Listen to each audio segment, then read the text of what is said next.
ছাত্র জনতার গণ আন্দোলনের মুখে ক্ষমতাচ্যুত সাবেক প্রধানমন্ত্রী শেখ হাসিনা দেশ ছেড়ে ভারতে আশ্রয় নেওয়ার পর আত্মগোপনে চলে যান আওয়ামী লীগের বেশিরভাগ নেতাকর্মী। অনেকে গোপনে দেশ ছেড়ে নিরাপদ আশ্রয়ের খোঁজে পাড়ি জমান বিভিন্ন দেশে। ঠিক এসবের মাঝেই ভারতে পালানোর জন্য দালালের সঙ্গে চুক্তি করেন একদল বাংলাদেশি। তবে তাদের গন্তব্যে পৌঁছে না দিয়ে শেষ পর্যন্ত সুন্দরবনে ফেলে রেখে পালিয়ে যায় দালালরা। ৩১ আগস্ট শনিবার ভারতীয় সংবাদ মাধ্যম আজকালের এক প্রতিবেদনে এ তথ্য জানানো হয়েছে। এতে বলা হয়েছে, বাংলাদেশ থেকে পালিয়ে সুন্দরবনে আশ্রয় নেন ৫ শিশুসহ ১১ বাংলাদেশি। পরে টহলরত ভারতীয় বন দপ্তরের কর্মীদের হাতে উদ্ধার হয়েছেন তারা। বেআইনিভাবে ভারতে প্রবেশের অভিযোগে তাদের আলিপুর আদালতে পেশ করা হয়েছে।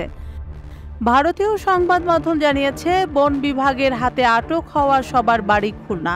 শেখ হাসিনা দেশ ত্যাগের পর অস্থিরতার মুখে ভারতে পালানোর চেষ্টা করেন তারা। তাদের দাবি, পরিস্থিতি এমন পর্যায়ে পৌঁছেছিল যে তারা পালাতে বাধ্য হন। এজন্য ভারতে আসতে চেয়ে এক দালালের শরণাপন্ন হন তারা। গ্রেপ্তারকৃতদের মধ্যে এক বাংলাদেশি নারীর অভিযোগ, ভারতে পালাতে দালালের সঙ্গে তাদের ৪৫,০০০ টাকার চুক্তি হয়। তবে ওপারে নিয়ে জঙ্গলে ফেলে পালিয়ে যায় সেই দালাল। জানা গেছে, বন বিভাগের কর্মকর্তাদের টহলের সময় তাদের নজরে আসেন তারা। পরে তাদের সুন্দরবন কোস্টাল থানায় হস্তান্তর করা হয়। ভুক্তভোগী ওই ১১ জনের মধ্যে কেবল একজন পুরুষ এবং তাকেই এখন হেফাজতে নিয়ে জিজ্ঞাসাবাদ করছে পুলিশ।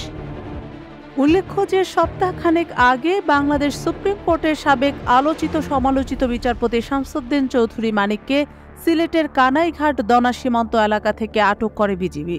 তিনি ধরা পড়ার পর অভিযোগ করেছিলেন যে তিনি এক দালালের মাধ্যমে ভারতে পালিয়ে যাওয়ার চেষ্টা করেছিলেন। তবে দালাল তার কাছ থেকে নগদ অর্থ নিয়ে তাকে সীমান্ত এলাকার এক নির্জন জায়গায় ফেলে রেখে চলে যায়। পরে তিনি বিজিবি সদস্যদের দ্বারা আটক হন।